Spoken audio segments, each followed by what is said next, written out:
Hello friends, स्वागत है आपका आपके अपने YouTube channel Sonu RBC and CBSE classes में। तो दोस्तों, हमारी जो लास्ट वीडियोस थी उसके अंदर हम सोल्व कर रहे थे आपका एग्जाम्पल 1.8 जो कि हमने सोल्व किया था। आपका जो नेक्स्ट एग्जाम्पल है वो है आपका एग्जाम्पल 1.9। तो हम इस वीडियो के अंदर आपका एग्जाम्पल 1.9 सोल्व करने वाले हैं। तो सबसे पहले हमारा जो क्वेश्चन है इसके पढ़कर हमें ये समझने का प्रयास करते हैं कि हमारे क्वेश्चन के अंदर पूछा क्या जा रहा है। तो क्वेश्चन के अंदर कह रहा है कि दो बिंदु आवेश Q1 व Q2 जिनके परिमाण क्रमशः प्लस के 10 की घात माइनस 8 कूलाम तथा माइनस 10 की घात माइनस का 8 कूलाम है। यानी हम देख पा रहे हैं कि आपके जो दोनों आवेश है इनके परिमाण तो समान है, लेकिन इनके जो आवेशों की जो प्रकृति है वह अलग अलग है। यह आपका आवेश वह है धनात्मक आवेश, यह है आपका ऋणात्मक आवेश। और ये जो दोनों आवेश है Q1 व Q2 एक दूसरे से 0.1 मीटर की दूरी पर रखे हुए हैं। फिर कहा गया है कि चित्र में दर्शाए अनुसार ए बी तथा सी पर विद्युत क्षेत्र के क्षेत्र का मान ज्ञात कीजिए या परिकलित कीजिए। ठीक है, ये हमारे पास ये डायग्राम दिया गया है आपके क्वेश्चन के अंदर। इसके अंदर कहा गया है कि यहाँ पर आपका Q1 आवेश है और यहाँ पर आपका Q2 आवेश है। इनका परिमाण समान है, कितना है 10 की घात माइनस 8 कूलाम। इसका मान भी समान है 10 की घात माइनस 8 कूलाम, लेकिन ये आपका धनात्मक आवेश है, ये आपका ऋणात्मक आवेश है। और ये दोनों आवेश एक दूसरे से कितनी दूरी पर रखे हैं 0.1 मीटर। तो अगर हम इसे आधे आधे भाग में डिवाइड करें तो यहाँ पर आपका इसके मध्य भाग में जो बिंदु है आपका ए, उस तक की दूरी हो जाएगी इसकी 0.05 मीटर और यहाँ तक की दूरी हो जाएगी आपकी 0.05 मीटर। ठीक है, इतना हमारे पास कहा गया है। और ये जो हमारे सी बिंदु की जो दूरी होगी यहाँ से Q1 से C बिंदु के बीच की दूरी ये हमारे पास दी गई है 0.1 मीटर और आपके Q2 से लेकर C के बीच की दूरी दी गई है आपके 0.1 मीटर। ठीक है, ये हमारे पास कहा गया है। और फिर हमारे पास कहा गया है कि आपके A, B तथा C बिंदु पर इन दोनों आवेशों के कारण लगने वाले विद्युत क्षेत्र का मान ज्ञात कीजिए। ये हमें ज्ञात करना है। तो पहले हमारे B का मान हम देखते हैं कि आपका A का मान है वह Q1 व Q2 के मध्य में रखा गया है। B का मान हमारे Q1 से 0.05 मीटर की दूरी पर रखा गया है, मीटर की दूरी पर रखा गया है। और हमारे जो C का मान है वह हमारे दोनों आवेशों से 0.1 मीटर की दूरी पर रखा गया है। तो अगर हम यहाँ से देखें तो आपके Q1 आवेश के कारण हमारे ए बिंदु पर जो आपका विद्युत क्षेत्र लगता है वो हम जानते हैं कि आपका धनावेश के कारण जो विद्युत क्षेत्र लगता है उसकी क्षेत्र की दिशा किस ओर होती है, बाहर की ओर होती है। तो ए की ओर बाहर की ओर जो दिशा होगी वह इस ओर हो जाएगी, यानी कि दाएं ओर हो जाएगी। ए बिंदु की बात हो रही है यहाँ पर आपका ए बिंदु मान लेता हूँ। तो Q1 के कारण आपके विद्युत क्षेत्र की दिशा दाएं ओर इस ओर हो जाएगी, बाहर की ओर। और अगर Q2 की बात की जाए, Q2 है आपका ऋणावेश, तो ऋणावेश के कारण ए बिंदु की ओर जो दिशा होगी आपके विद्युत क्षेत्र की, तो हम जानते हैं ऋणावेश के लिए जो विद्युत क्षेत्र की जो दिशा होती है वो होती है अंदर की ओर। यानी हमारे Q2 के लिए जो विद्युत क्षेत्र की दिशा होगी वो भी हमारे Q2 की ओर ही होने वाली है। यानी ये आपके Q1 के कारण है और यही आपके Q2 के कारण है। यानी फाइनल हम ये निकाल सकते हैं कि ए बिंदु पर लगने वाले कुल विद्युत क्षेत्र की जो दिशा होगी वो भी दाएं ओर ही होने वाली है। तो इसकी ओर दिशा में इस ओर दर्शा देता हूँ और इसका मैं लिख देता हूँ नाम EA। जो आपका टोटल आवेश है, टोटल आपका जो विद्युत क्षेत्र है वो हो जाएगा EA। ठीक है, ये हमने ए बिंदु के लिए निकाला है। अगर हम इसी तरह बात की जाए आपके बी बिंदु के लिए, इसी तरह आपके लिए बी बिंदु के लिए अगर बात की जाए तो हम देखेंगे कि प्लस Q आवेश के कारण, प्लस के आवेश के कारण बी बिंदु के लिए जो दिशा होगी वो हम जानते हैं कि बाहर की ओर विद्युत क्षेत्र की दिशा होगी, यानी ये इस ओर हो जाएगी। ठीक है, और अगर बात की जाए आपके ऋणावेश के लिए तो इसकी जो दिशा होगी वो किस ओर हो जाएगी, वो हो जाएगी आपके अंदर की ओर, यानी इस ओर हो जाएगी। तो हम सबसे पहले आपके इसकी विद्युत क्षेत्र का मान ज्ञात करेंगे प्लस के लिए और माइनस के लिए विद्युत क्षेत्र का मान ज्ञात करेंगे। और इन दोनों में जिसका परिमाण सर्वाधिक आ रहा है उस ओर आपके विद्युत क्षेत्र की दिशा हो जाएगी। ठीक है, ये हमारे पास ज्ञात हो जाएगा। और अगर हम इसी तरह बात करें आपके सी बिंदु के लिए तो आपके प्लस आवेश के कारण सी बिंदु के लिए जो दिशा होगी आपके वो हो जाएगी आपके बाहर की ओर। तो इसे मैं नाम लिख देता हूँ आपका E1C विद्युत क्षेत्र। ठीक है, इसे मैं ये नाम देता हूँ। इसी तरह बात की जाए आपके Q2 आवेश के कारण सी बिंदु पर जो अनुभव किया जाने वाला विद्युत क्षेत्र होगा वो हम जानते हैं कि ऋणावेश के कारण विद्युत क्षेत्र अंदर की ओर होता है, तो इसकी दिशा आपके Q2 की ओर हो जाएगा। इसे मैं लिख देता हूँ आपका E2C वेक्टर। और हम जानते हैं कि दो अलग अलग दिशाओं में बल लगता है या फिर जो विद्युत क्षेत्र लगता है इसका जो परिमाण की जो दिशा होगी वह इसके मध्य में से होकर गुजरेगी। और इसका मैं नाम देता हूँ आपका EC वेक्टर। ठीक है, ये मैं इसका मान लिख देता हूँ। तो ये हमें इस प्रकार से हमें ज्ञात करना है। तो सबसे पहले हम लिखते हैं आपके ए बिंदु के लिए विद्युत क्षेत्र। ए बिंदु के लिए विद्युत क्षेत्र,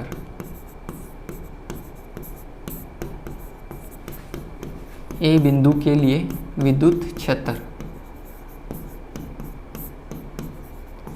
तो वो हम ज्ञात करेंगे। वह कितना हो जाएगा, ई ए का मान हो जाएगा Q1 के कारण ए पर अनुभव किया जाने वाला विद्युत क्षेत्र E1A प्लस हमारे दो Q2 आवेश के कारण QA पर हमारे ए बिंदु पर अनुभव किया जाने वाला विद्युत क्षेत्र E2A, यानी इन दोनों आवेशों के कारण ए बिंदु पर अनुभव किया जाने वाले टोटल जो विद्युत क्षेत्र होगा वह कितना होगा, EA इक्वल टू होगा E1A प्लस E2A। इसे मैं लिखता हूँ समीकरण नंबर 1। ठीक है, इतना हमने लिख लिया। अब हम ज्ञात करेंगे आपके E1A का मान, तो इसे मैं लिख देता हूँ आपके Q1 आवेश के कारण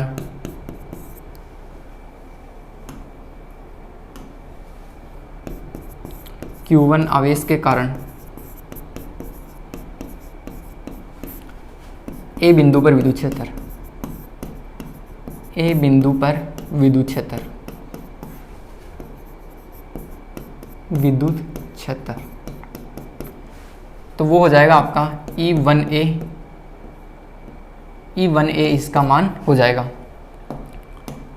वह क्या मान हो जाएगा, E1A के Q का मान हमारे पास कितना है, Q1 है, Q1 बट्टे में R², इन दोनों के बीच की दूरी कितनी है, 0.05 का स्क्वायर। बस अब ये मान हमें सोल्व करना है।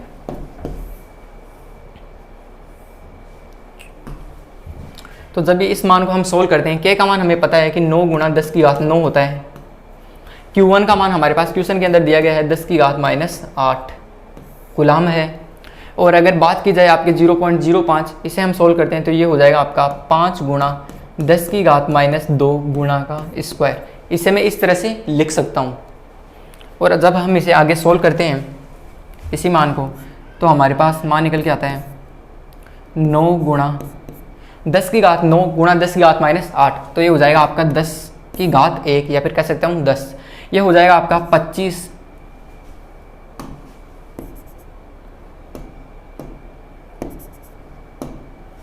5 गुणा 5 में इसे लिख सकता हूँ। ये हो जाएगा आपका 10 की घात -4, जो कि ऊपर जाने के बाद में हो जाएगा 10 की घात प्लस के 4, ये उससे गुणा होकर हो जाएगा 10 की घात 5 हो जाएगा।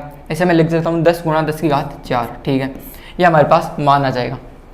और जब हम इसे सोल्व करते हैं तो इसे मैं लिख देता हूँ 90/25 गुणा 10 की घात 4। और जब हम 90 के अंदर 25 का भाग देते हैं तो ये हो जाएगा आपके पास मान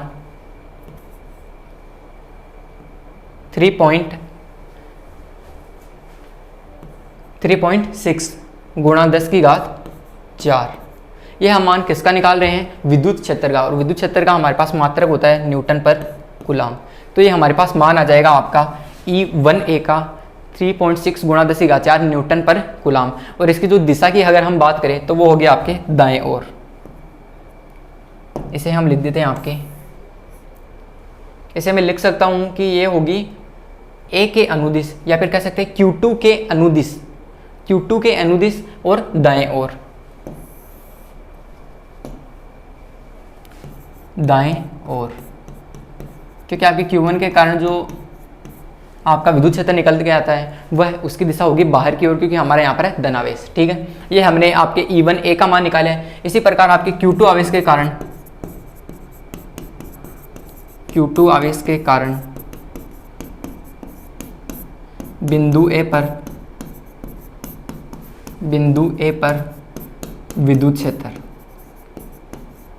विद्युत क्षेत्र। ठीक है, इसे मैं नाम देता हूँ आपका E2A। और इसका भी जो मान निकल के आता है हमारे पास, K का मान वह समान ही रहने वाला है। Q का मान हमारे पास हो जाएगा इस बार -10 की घात -8 मीटर, -10 की घात -8 कूलम होगा। और दूरी आपकी सेम ही रहने वाली है, दूरी हो जाएगी आपकी 0.05 का स्क्वायर। ठीक है, और जब हम इसे सोल्व करेंगे तो हमारे पास यही मान निकल के आने वाला है। लेकिन ये जो आपका मान निकल के आएगा ये हो जाएगा -3.6 गुणा 10 की घात 4 न्यूटन पर कूलम। जहाँ पर जो आपका ऋणात्मक चिन्ह है यह केवल इतना ही दर्शा रहा है कि हमारा जो आवेश है वह ऋणावेश है। लेकिन अगर बात की जाए इसकी दिशा की तो ये भी हो जाएगा आपका दाएं ओर, दाएं ओर। किस तरह से होगा, हमारे डायग्राम के अंदर समझने का प्रयास करते हैं कि आपके Q प्लस आवेश के कारण जो E पर लगने वाला विद्युत क्षेत्र होगा उसकी दिशा आपके दाएं ओर हो जाएगी। Q माइनस आवेश के कारण जो हमारा विद्युत क्षेत्र अनुभव किया जाता है उसकी दिशा भी आपके माइनस की ओर, हमारे Q2 आवेश की ओर ही होगी, क्योंकि इसके कारण जो आपका विद्युत क्षेत्र लगता है वह माइनस के लिए हमेशा अंदर की ओर ही होता है। यानी इन दोनों के कारण जो आपका विद्युत क्षेत्र लगता है उसकी टोटल दिशा होगी आपकी दाएं ओर। तो इसका सबसे पहले E1A ऐड होगा और इसका भी E2A हमारा ऐड होगा। यहाँ पर हमें ऋणात्मक चिन्ह के द्वारा हमें केवल इन्हें घटाना नहीं है, यहाँ पर ऋणात्मक चिन्ह के लिए इतना ही प्रदर्शित कर रहा है कि आपका जो विद्युत क्षेत्र है जो वह आपके माइनस आवेश के कारण लग रहा है। तो इसे हम अप्लाई करेंगे आपके समीकरण नंबर 1 में। अतः समीकरण 1 से,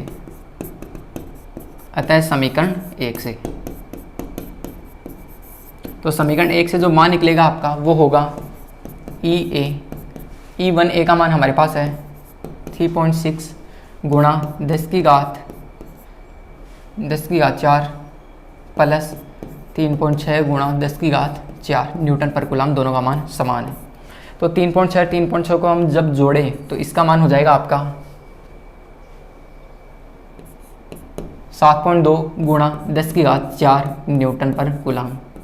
ये दोनों ऐड हो जाएंगे। यहाँ पर जो आपका ऋणात्मक चिन्ह है ये हमें यूज में नहीं लेना है, क्योंकि यहाँ पर आपका ऋणात्मक चिन्ह केवल इतना ही दर्शा रहा है कि आपका जो ये विद्युत क्षेत्र है वह Q2 आवेश के कारण है, ऋणात्मक आवेश के कारण है। बल्कि इसका जो परिमाण हम जो ऐड करेंगे वो आपके दिशा समान ही होने के कारण दोनों ऐड हो जाएंगे। अगर दोनों की दिशा अगर विपरीत होती तब जरूर हम घटाते।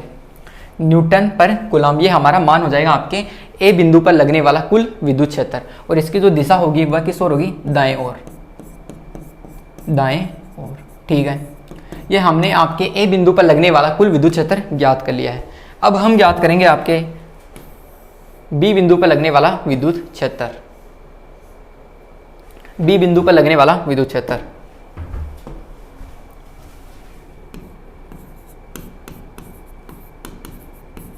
बी बिंदु पर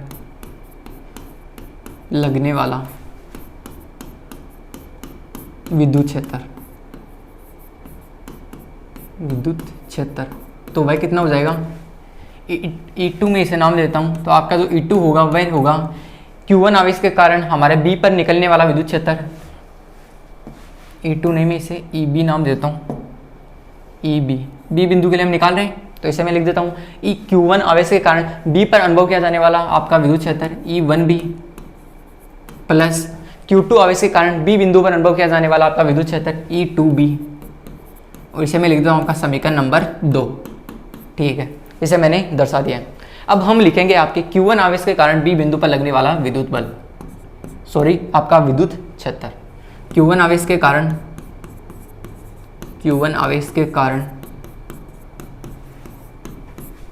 बिंदु B पर विद्युत क्षेत्र, और ये होगा आपका E1B, और इसका जो मान होगा आपका Q1 आवेश का मान हमारे पास कितना होता है, इसे मैं लिखता हूँ आपका Q1 आवेश और बट्टे में सबसे पहले इनकी दूरी। तो हमारे B बिंदु और Q1 आवेश के बीच की दूरी कितनी है, 0.05 मीटर। तो ये आपकी दूरी हो जाएगी 0.05 मीटर, इसका स्क्वायर। ठीक है, अब हम इस मान को सोल्व करते हैं। तो ये मान आता है 9 गुणा 10 की घात 9, हमने के का मान लिख दिया है। Q1 का मान हमारे पास है 10 की घात -8, बट्टे में आपकी दूरी हो जाएगी 0.05 का स्क्वायर। और जब हम इसे सोल्व करते हैं तो इसका मान आ जाएगा आपके पास 3.6 गुणा 10 की घात 4 न्यूटन पर कूलम, जो कि अभी हमने सोल्व किया है। और इसकी जो आपकी दिशा होगी वह किस ओर होगी, Q1 के कारण B बिंदु पर अनुभव किए जाने वाले विद्युत क्षेत्र की दिशा किस ओर होगी। हमें पता है कि Q1 हमारा धनावेश है, धनावेश के कारण आपकी जो विद्युत क्षेत्र की जो दिशा होती है वह होती है बाहर की ओर। बाहर की ओर ये इस ओर भी हो सकती है, इस ओर भी हो सकती है, इसके चारों ओर बाहर की ओर होगी, चाहे वो किसी भी ओर हम देख सकते हैं। लेकिन हमारे B बिंदु की हम बात करें तो इस ओर आपकी दिशा होगी वह होगी बाहर की ओर, इस ओर। ठीक है ना, तो ये जो आपकी दिशा है इसे हम लिख सकता हूँ आपके बाएं ओर लिख सकता हूँ मैं इसे। ठीक है, 3.6 गुणा 10 की घात 4 न्यूटन पर कूलम बाएं ओर। तो ये हमने आपके E1B का मान निकाल लिया है। अब हम निकालेंगे E2B का मान। अब मैं लिखता हूँ Q2 आवेश के कारण, Q2 आवेश के कारण बिंदु B पर लगने वाला विद्युत क्षेत्र, लगने वाला विद्युत क्षेत्र, लगने वाला विद्युत क्षेत्र, और इसे मैं नाम देता हूं आपका E2B। और इसका जो आपका फॉर्मूला निकल के आता है वो होगा K Q2 बट्टे में R स्क्वायर। R स्क्वायर का मान हम देखेंगे यहाँ पर। सबसे पहले मैं लिख देता हूँ आपके K का मान है हमारे पास 9 गुणा 10 की घात 9। Q2 का मान हमारे पास पता है कितना होता है, 10 की घात -8 कूलाम। नेगेटिव होगा, लेकिन नेगेटिव आवेश केवल हमारे ऋणात्मक आवेश की उपस्थिति को ही दर्शा रहा है। R स्क्वायर तो आपके B बिंदु से लेकर Q2 आवेश के बीच की जो दूरी है उसे हम लिखते हैं। तो हम यहाँ पर देख पा रहे हैं आपके B बिंदु से लेकर Q2 आवेश के बीच की दूरी कितनी हो जाएगी, 0.1 मीटर तो यहाँ पर हो जाएगा। यहाँ पर है आपका 0.05 मीटर। तो जब हम इसे ऐड करेंगे तो हमारी जो दूरी आ जाएगी वो आ जाएगी हमारे पास 0.15 मीटर। इसे मैं लिख देता हूँ आपका 0.01 तो हमारे पास 0.1 तो हमारे पास पहले से था, 0.1 प्लस ऐड क्या हो गया 0.05 मीटर, इसका स्क्वायर हो जाएगा। और जब हम इसे सॉल्व करते हैं तो ये मान हो जाएगा आपका 9 गुणा 10, ये हो जाएगा आपका 0.15 का स्क्वायर। और जब हम इसे सॉल्व करेंगे ये हो जाएगा आपका 9 गुणा 10, ये हो जाएगा आपका 10 की घात -2 का स्क्वायर, ऊपर जाकर बना लेगा ये 10 की घात 4 प्लस का बट्टे में आ जाएगा आपका 15 गुणे 15। ठीक है, ये आ जाएगा हमारे पास। और जब हम इसे सोल्व करेंगे तब हमें ये पता है कि 15 को जब हम 90 से काटते हैं तो वो हो जाएगा हमारा 6। इसी प्रकार जब मैं यहाँ पर एक घात मैं यहाँ से निकाल देता हूँ और इसे बना देता हूँ 60 और इसे बना देता हूँ 10 की घात 3 और इसे मैं बट्टे में आपके बच गया है 15 है, इसे मैं लिख देता हूँ आपका 4 से ये कट जाएगा। तो हमारे पास जो मान निकल के आएगा वो होगा हमारे पास 4 गुणा 10 की घात 3 न्यूटन पर कूलाम। किसका मान निकल के आता है हमारे पास, E2B का। तो ये हमने मान निकाल लिए। और अगर हम बात करें आपके E2B की जो दिशा होगी वह किस ओर होगी, तो आपके Q2 आवेश के कारण B बिंदु पर लगने वाले हमारे विद्युत क्षेत्र की दिशा किस ओर होगी। हमें पता है आपका जो ऋणात्मक आवेश है उसकी दिशा आपके अंदर की ओर होगी, तो इसकी जो दिशा होगी आपके वह किस ओर होगी, दाएं ओर, Q2 की ओर हो जाएगी। तो इसकी आपकी जो दिशा हो जाएगी वो होगी दाएं ओर, दाएं ओर। ठीक है, ये हमने आपके E1B का मान निकाल लिया है, E1B का मान निकाला है जो कि है हमारे पास बाएं ओर। और अगर हम बात करें आपके E2B का मान तो वो है हमारे पास दाएं ओर, यानी इन दोनों की जो दिशा है वह एक दूसरे के विपरीत है। इस ओर आपका जो बल लग रहा है या आपका विद्युत क्षेत्र लग रहा है बाएं ओर वह कितना है, 3.6 गुणा 10 की घात 4 न्यूटन पर कूलाम। और दाएं ओर जो आपका विद्युत क्षेत्र लग रहा है वो कितना हो जाएगा, 4 गुणा 10 की घात 3 न्यूटन पर कूलाम। तो अब हम सहारा लेंगे आपके समीकरण नंबर 2 का, जो कि हमने लिखा था। अतः समीकरण 2 से, अतः समीकरण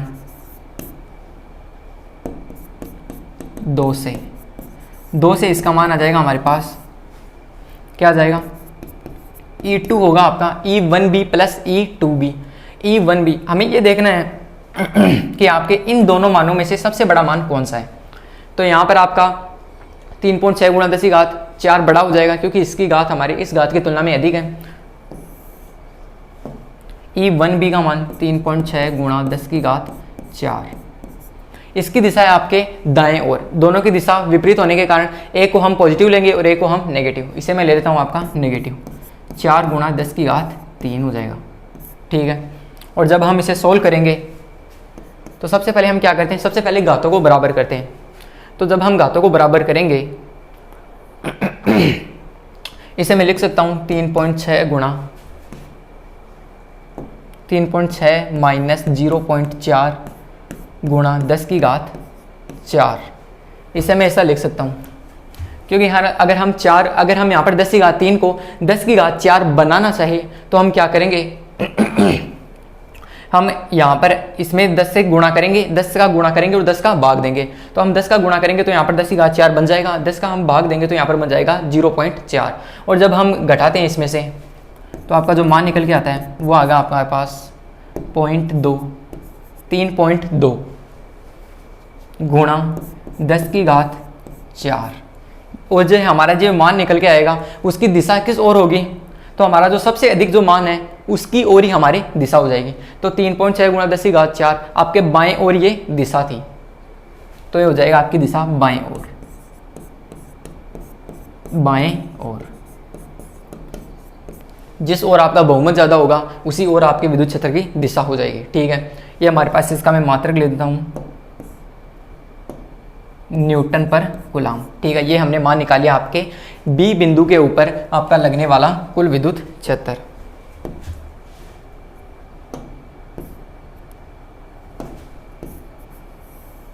इससे मैं बार बार E2 लिख रहा हूँ, EB हो जाएगा ये मान, इसे भी आपका मान EB हो जाएगा। ठीक है, ये हमने बी बिंदु पर लगने वाला विद्युत क्षेत्र आपका ज्ञात कर लिया है। अब हम ज्ञात करेंगे आपके सी बिंदु पर लगने वाला विद्युत क्षेत्र। तो यहाँ पर लिख देता हूँ मैं आपके सी बिंदु पर लगने वाला विद्युत क्षेत्र, सी बिंदु पर लगने वाला विद्युत क्षेत्र, लगने वाला विद्युत क्षेत्र, विद्युत क्षेत्र। और ये हो जाएगा आपका EC बराबर हो जाएगा Q1 के कारण सी बिंदु पर लगने वाला विद्युत क्षेत्र E1C प्लस हमारे Q2 आवेश के कारण सी बिंदु पर लगने वाला विद्युत क्षेत्र E2C, इन दोनों की योग के बराबर। इसे मैं लेता हूँ आपका समीकरण नंबर 3। तो हम सबसे पहले E1C का मान ज्ञात करेंगे। Q1 आवेश के कारण, Q1 आवेश के कारण बिंदु C पर, बिंदु C पर विद्युत क्षेत्र, विद्युत क्षेत्र। और इसका मान हो जाएगा आपके पास E1C। और ये जो मान होगा आपके पास वो हो जाएगा K Q1 बट्टे में R²। ये हमारे पास सूत्र होता है। तो अब हम इसे अप्लाई करते हैं। K का मान है हमारे पास 9 गुणा 10 की घात 9। Q1 का मान हमारे पास पता है 10 गुणा 10 की घात -8। R² का मान देखते हैं हम, R का मान हमारे पास कितना आता है। तो इस डायग्राम के अनुसार Q1 और C बिंदु के बीच की जो आपका दूरी होगी वह किस ओर होगी, वह कितनी होगी, 0.1 मीटर होगी। ठीक है, ये तो आपको पता चल चुका होगा कि E1C की दिशा आपके इस ओर क्यों है, क्योंकि हमें पता है कि जिस बिंदु की ओर हम देखते हैं हमारा जो धनावेश होता है उसकी दिशा बाहर की ओर होती है, लेकिन उस बिंदु की ओर। तो आपके E1C की दिशा इस ओर हो जाएगी। कितनी दूरी है हमारे पास, 0.1 मीटर, 0.1 मीटर, 0.1 का स्क्वायर हो जाएगा। जब हम इस मान को सोल्व करते हैं तो ये हो जाएगा 9 गुणा 10। इसे मैं लिख सकता हूँ आपका 1/10, या मैं लिख सकता हूँ 1 गुणा 10 की घात -1 का स्क्वायर। तो ये हो जाएगा आपका 9 गुणा 10, आपका 10 की घात -2 ऊपर चला जाएगा तो 10 की घात +2 बना लेगा। और इसका मान हो जाएगा 9 गुणा 10 की घात 3 न्यूटन पर कूलम। ये हमने E1C का मान निकाल लिया है। अब हम बात करें आपके E2C की, Q2 आवेश के लिए, Q2 आवेश के लिए, Q2 आवेश के लिए C बिंदु पर स्थित विद्युत क्षेत्र वो हो जाएगा आपका E2C। K का मान हमारे पास पता है 9 गुणा 10 की घात 9। Q2 का मान है हमारे पास -10 की घात -8। यहाँ पर केवल ऋणात्मक चिन्ह हम नहीं लेंगे, 10 गुणा 10 की घात -8 लेंगे। ठीक है, R² का मान हम लेते हैं। तो आपके Q2 आवेश और C बिंदु के बीच की दूरी कितनी थी, 0.1 मीटर। तो इसका 0.1 का स्क्वायर हो जाएगा। तो ये मान हमारा समान आएगा, कितना आ जाएगा, 9 गुणा 10 की घात 3 न्यूटन पर कूलम। ठीक है, ये हमने आपके Q1 आवेश के कारण C बिंदु पर विद्युत क्षेत्र और Q2 आवेश के कारण C बिंदु पर विद्युत क्षेत्र E1C व E2C का मान हमने ज्ञात कर लिया है। और जब हम बात करें आपके इस डायग्राम की, तो इस डायग्राम के अंदर हम देख पा रहे हैं कि इस डायग्राम के अंदर हम देख रहे हैं कि आपके E1C की दिशा इस ओर हो जाएगी और E2C की दिशा आपके Q2 की ओर इस ओर हो जाएगी। और हम जानते हैं कि आपके जब दो अलग अलग दिशाओं में आपकी भौतिक राशि होती है तो इसके जो परिमाण की जो दिशा होगी वह इसके मध्य से होकर गुजरती है, और इसके परिमाण की जो दिशा हम मानते हैं परिणामी दिशा, वो हम लिखते हैं ई सी का मैंने यहाँ पर नाम दिया है। और अगर हम बात करें इन दोनों के बीच के कोण की तो ये हो जाएगा आपका कोण 120 डिग्री। ये तो आपको पता चल चुका होगा कि यहाँ पर इन दोनों के बीच का जो कोण होगा वह कितना होगा 120 डिग्री। और यहाँ पर जो ई सी का मान हम ज्ञात करेंगे वो हम ज्ञात करेंगे आपके समांतर चतुर्भुज के नियम से। समांतर चतुर्भुज के नियम से हमें जो न्यूमेरिकल हमने सोल्व किया है हमारी लास्ट वीडियोस के अंदर, तो हमने यहाँ पर आपके समांतर चतुर्भुज के नियम को एक्सप्लेन किया है। तो आप चाहते हो तो आप वहाँ पर हमारे नियम को समझ सकते हो, ठीक है। तो यहाँ पर हम डायरेक्ट उस फॉर्मूले को सीधा अप्लाई करेंगे। सबसे पहले हम लिख लेते हैं कि आपके E1C व E2C का परिणामी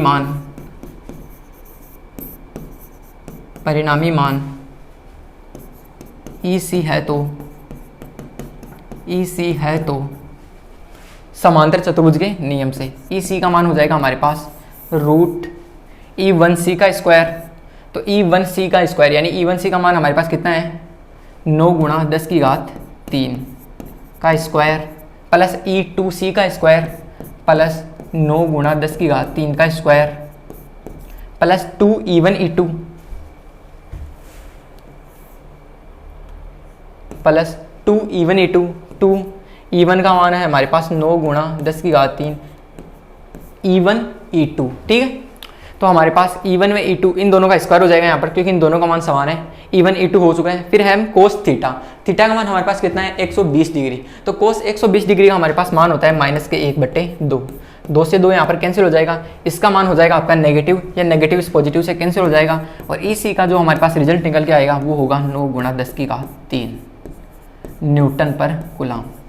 ये हमारे पास EC का मान निकल के आ जाएगा। आपके बिंदु C पर जो परिणामी आपका जो विद्युत क्षेत्र निकल के आता है वो है आपका 9 गुणा 10 की घात 3 न्यूटन पर कूलम। और हमने डायग्राम के अंदर देखा था कि आपके जो EC की जो दिशा थी वह इस ओर थी, यानी ये हमारी दिशा हो जाएगी दाएं ओर।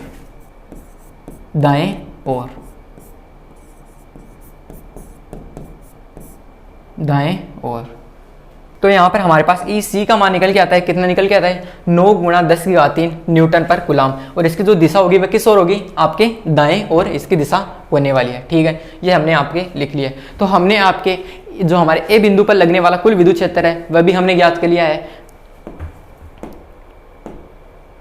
तो हमने आपके A बिंदु पर जो लगने वाला आपका जो विद्युत क्षेत्र है वो हमने ज्ञात कर लिया है, जो कि हमारे पास कितना निकल के आता है वो है हमारे पास 7.2 गुणा 10 की घात 4 न्यूटन पर कूलम। और इसकी जो दिशा है वह किस ओर होगी दाएं ओर। इसी प्रकार आपके जो हमने B बिंदु पर लगने वाला जो कुल विद्युत क्षेत्र है वो हमने आपका निकाला है 3.2 गुणा 10 की घात 4 न्यूटन पर कूलम। और इसकी जो दिशा होगी वह किस ओर होगी बाएं ओर।